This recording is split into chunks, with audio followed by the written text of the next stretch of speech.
Bismillahirrahmanirrahim. Assalamualaikum warahmatullahi wabarakatuh.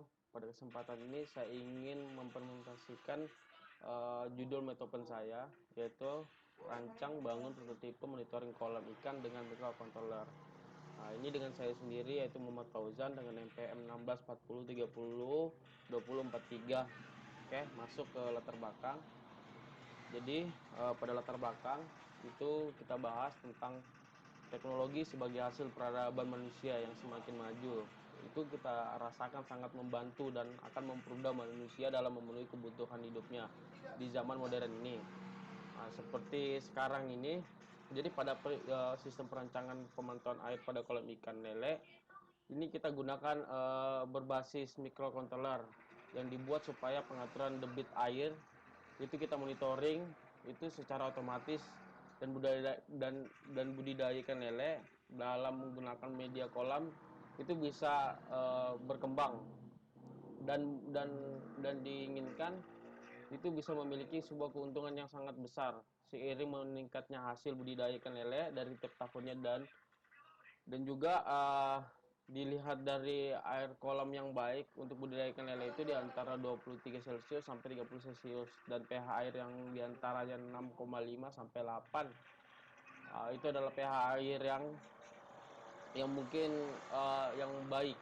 Nah, jadi pada apabila kurang atau melebihi dari batas yang ditentukan maka dapat menyebabkan ikan lele menjadi stres dan tidak memakan pakanan yang diberikan sehingga menimbulkan kematian pada ikan lele. Untuk menanggulanginya, jadi kita biasanya melakukan pencampuran air dengan kolam yang suhu dan pH airnya normal dan menstabilkannya.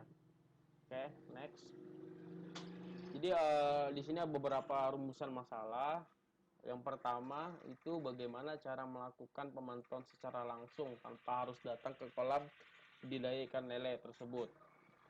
Nah, jadi bagaimana kita melakukan pemantauan secara berlangsung atau intensif tanpa harus ribet-ribet lagi ke ikan lele ini seperti apa.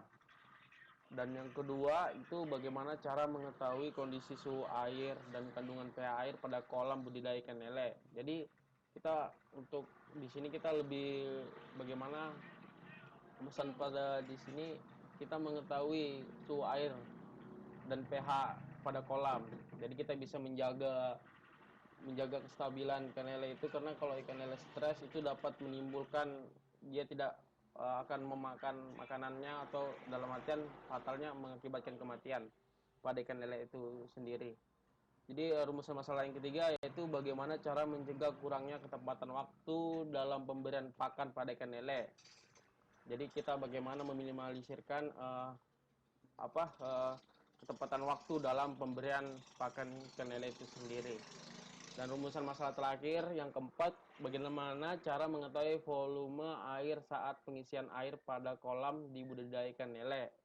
Nah, ini tadi melihat untuk mengontrol bagaimana ketinggian air tersebut. Oke, kita lanjut. Di sini ada batasan masalah. Ya, batasan masalahnya ialah batasan masalah pada penelitiannya adalah bagaimana merancang prototipe monitor kolam ikan dengan microcontroller. Nah, itu batasan masalahnya. Masuk di tujuan penelitian. Jadi ada beberapa tujuan penelitian yang dimana di sini kita bertujuan pertama itu kita mengetahui pada kondisi kolam ikan. Yang kedua, kita secara otomatis dapat mengetahui kadar air dan menambah maupun mengurai debit air sampai ke batas normal, yaitu melihat untuk posisinya kestabilan pada air kolam ikan tersebut.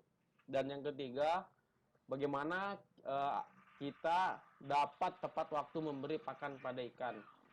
Dan yang terakhir yaitu menciptakan inovasi baru dalam pembuatan alat pengukur ketinggian air yang bersifat otomatis. Yang tadi yang kita bahas pada rumusan masalah, yaitu bagaimana di zaman sekarang yang teknologi yang berkembang, bagaimana kita menciptakan sebuah inovasi baru. Oke, next. Nah, di sini ada beberapa manfaat dari penelitian. Yang pertama itu manfaatnya memudahkan pemberian pakan kolam pembesaran ikan lele yang tepat waktu. Nah, di sini juga peternak ikan lele tidak perlu khawatir lagi dalam pemantauan karena dapat dikontrol secara otomatis. Dan yang tiga, menjaga tepat waktu dalam pemberian pakan dan pergantian air tepat waktu sehingga mengurangi kematian pada ikan sekaligus menambah produktif pada ikan lele. Nah, ini kita inginkan buat kedepannya atau dengan inovasi kita ini bisa menambah produktif atau menambah keuntungan pada petani-petani ikan lele ini, produktifnya bisa bertambah sehingga meningkatkan keuntungan. Dan terakhir yaitu secara otomatis dapat menambah dan mengurangi debit air sampai ke batas normal. Itu tanpa kita ribet-ribet lagi posisinya, tidak melakukan secara manual. Jadi tinggal dikontrol secara otomatis. Oke. Tinjauan pustaka kita di sini menurut Nebet DKK yaitu 2014 68 pada Atmega 328 itu adalah mikrokontroler keluaran dari Atmel yang mempunyai arsitektur RISC atau dalam kurung Reduced Instruction Set Computer, yang dimana setiap proses eksekutif data lebih cepat daripada arsitektur CISC, yaitu dalam kurung Complete Instructor Set Computer. Nah, di sini ada juga menurut Hendrik tahun 2005 itu Atmega 328 itu juga merupakan mikrokontroler keluaran AVR 8 bit. Jadi beberapa mikrokontroler yang sama dengan Atmega 8 ini antara lain Atmega 8535, Atmega 16, Atmega ATM Mega 32, ATM Mega 328. Jadi yang membedakan antara mikrokontroler antara lain adalah ya ukuran memorinya aja. Banyaknya GPIO atau pin input atau output, peripheral, use start timer, counter dan lain-lain. Dari pendapat di atas bisa disimpulkan bahwa Atmega 328 adalah mikrokontroler 8 bit CMOS keluaran dari Atmel yang mempunyai RSIC yang tiap proses eksekusi data lebih cepat. Ya, ini pemilihannya yang di Atmega 328 ini kita pilih ya karena di sini mempunyai RISC yang prosesnya eksekutif dan lebih cepat. Oke. Itu dibandingkan CISC. Next. Nah, ini masuk di Arduino. Nah, jadi menurut Sudarto pada tahun 2017 itu Arduino Uno sebenarnya adalah salah satu kit microcontroller yang berbasis pada Atmega 328. Dan di sini juga menurut Kadir tahun 2016 Arduino merupakan perangkat keras sekaligus perangkat lunak yang memungkinkan siapa saja melakukan pembuatan prototipe suatu rangkaian elektronika yang berbasis mikrokontroler dengan mudah dan cepat. Nah, jadi di sini sangat gampang dan mudah dan cepat juga. Dari beberapa pendapat di atas itu bisa kita simpulkan. Jadi bahwa Arduino itu adalah sebuah kit mikrokontroler yang berlisensi open source dan dapat digunakan untuk pembuatan prototipe rangkaian elektronika. Jadi sangat gampang ya mikrokontroler Arduino Uno ini. Next, kita gunakan juga ini sensor jarak ultrasonik. Nah, jadi menurut Kadir juga tahun 2016, sensor jarak ultrasonik adalah sebuah sensor menggunakan gelombang ultrasonik untuk mendapatkan suatu objek yang berada di depannya dan dapat dimanfaatkan untuk mengukur jarak sensor objek tersebut. Jadi ada juga beberapa menurut Santoso juga 2015, sensor ultrasonik adalah sebuah sensor yang berfungsi untuk mengubah besaran fisis atau dalam kurung bunyi. Jadi itu menjadi besaran listrik yang sebaliknya. Dari beberapa pendapat di atas, itu kita simpulkan bahwa sensor ultrasonik ialah sensor yang dapat mengukur jarak yang berada di depannya dengan memantulkan gelombang yang dipancarkan dari sensor benda di depannya. Jadi sensor ultrasonik ini bekerja, dia memantulkan gelombang yang dia pancarkan dari sensornya ke benda ke depannya. Nah, sehingga menghasilkan bunyi di sensor ultrasonik ini. Oke, kita lanjut lagi. Di sini DHT22. Jadi menurut Utama yaitu tahun 2016 juga DHT22 ini merupakan salah satu sensor suhu dan kelembapan yang juga dikenal sebagai sensor AM2302. Ini memperlihatkan 4 kaki sensor DHT. Itu bisa kita lihat pada gambar, ada 4 kaki DHT-nya. Yang dimana tegangan sumber disambung ke kaki VS, dimana tegangan sumber yang digunakan pada umumnya adalah sebesar 5 volt. Nah, pada umumnya ini kita menggunakan di sini sensornya menggunakan 5 volt pada tegangannya. Nah, jadi karena mengikuti tegangan kerja mikrokontroler itu sebesar 5 volt juga. Nah, karena kontroler di sini kita menggunakan besaran tegangannya itu 5 volt juga. Nah, kemudian kaki data disambungkan dengan sebuah mikrokontroler yang digunakan untuk mengambil data suhu dan kelembapan udara yang diukur kaki NC, yaitu kaki not connected. Yaitu merupakan kaki tidak disambungkan kemanapun. Jadi dalam pengujian, kaki ini tidak boleh dihubungkan dengan apa-apa. Sedangkan kaki ground disambungkan dengan ground tegangan sumber. Nah, jadi ada satu kaki yang tidak dihubungkan kemana-mana atau free. Oke, next. Dasar teori. Jadi dasar teorinya yaitu sistem adalah suatu yang berjalan secara sistematis dan struktur sesuai dengan prosedur yang telah ditetapkan guna mencapai suatu tujuan tertentu. Jadi perancangannya sistem adalah rencana desain yang dibuat untuk menggambarkan suatu sistem yang bersisi alur sistem tersebut. Dan lanjutnya, rancang bangun adalah suatu tahapan yang bertujuan menghasilkan ataupun menerjemahkan hasil analisa yang dibuat dengan cara mendesain dan memperbaiki sistem yang ada. Dan memonitoring adalah proses analisa pengumpulan data yang dilakukan untuk mengambil satu tindakan untuk menyempurnakan program atau kegiatan selanjutnya. Terakhir, controlling adalah aksi atau tindakan yang dilakukan pada saat dibutuhkan. Oke, jadi metodenya begini. Pada tahap pertama kita memulainya masuk di hipotesis, terus masuk ke survei kebutuhan prototipe. Nah, jadi nanti di prototipe nih diolah lagi masuk di perancangan prototipe. Nah, itu langsung kita lihat hasil dari prototipe awal. Baru kita uji lagi prototipenya. Nah, baru pada step akhir apabila berhasil itu masuk di analisa. Nah, apabila masih ada kekurangan, apa itu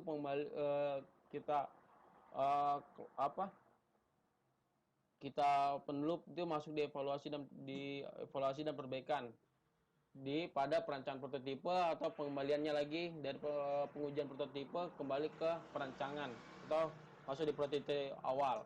Oke. Dan hasil akhirnya itu masuk di analisa. Nanti analisa yang teranalisa itu masuk kita tuliskan pada laporan. Nah, ini adalah laporan akhir dan pada hasil terakhirnya finalnya yaitu selesai, finish. Oke. Ini ada metodenya, bisa kita lihat sendiri pada gambar ya. Oke. Next. Nah, metode kita bahas lagi metodenya. Jadi survei kebutuhan sistem. Jadi pada tahap ini dilakukan survei kebutuhan mengenai topik yang berkaitan dengan penelitian.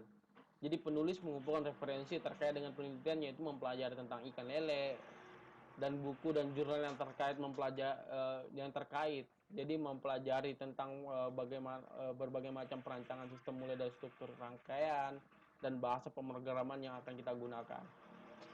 Nah, perancangan dari prototipe itu sendiri, yaitu pada tahap ini prototipe dirancang dan disimulasikan terlebih dahulu dengan software simulator untuk meminimalisasikan kerusakan pada alat atau komponen. Jadi sebelum kita membuat hardware-nya, kita simulasikan dulu prototipe ini pada software simulator. Yaitu bagaimana kita mencoba untuk melihat apabila ada setidaknya ada kesalahan apa segala masih bisa kita ubah karena masih dalam bentuk simulator. Jadi apabila terjadi kesalahan dalam perancangan prototipe itu kita lakukan beberapa tahapan seperti mempelajari serta mengetahui karakteristik dari komponen utama seperti yang kita bahas tadi sebelumnya, yaitu ada sensor suhu, ada sensor ketinggian air, motor servo, microcontroller, dan Ethernet cell sebagai pengirim data. Oke, next. Masih di metodenya, ini masuk di pengujiannya. Nah, jadi pada tahapan ini dilakukan pengujian terhadap sistem prototipe yang telah dirancang, bertujuan untuk mengetahui bahwa sistem yang telah dibuat berjalan dengan baik dan benar. Hal ini perlu dilakukan agar mengetahui bahwa tiap-tiap komponen sesuai itu sudah bekerja dengan fungsinya masing-masing. Oke, masuk di kesimpulan, pada metode kesimpulan. Jadi pada tahap ini dilakukan penarikan kesimpulan dari penelitian yang telah dilaksanakan tadi dan ditulis dalam bentuk laporan yang merupakan akhir. Jadi laporan ini yang pada finalnya laporan akhir yaitu tahap penelitian.